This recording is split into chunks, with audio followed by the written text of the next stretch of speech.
Mani 3 ta qizim bor. Alhamdulillah.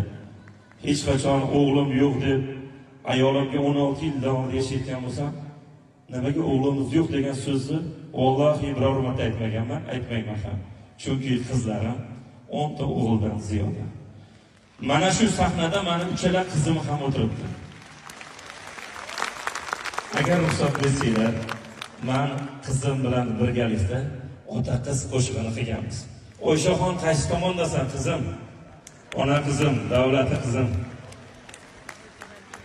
Alloh berganim. Yaxshi keldingmi? Bu doim menga aytadi, dada, men siz o'g'lingizman-ku. Men siz o'g'lingizman-ku dedim. Keyin shoirga aytdim. Bitta ota qiz she'r yozib ber. Men shukronimni ado qilay. O'g'lim yo'qligiga achirmaganimni, qizimga xursandchiligimni ado qilay dedim. Bo'pti deb she'r yozib berdi. Birgalikda sizlar bilan ijro qilamiz.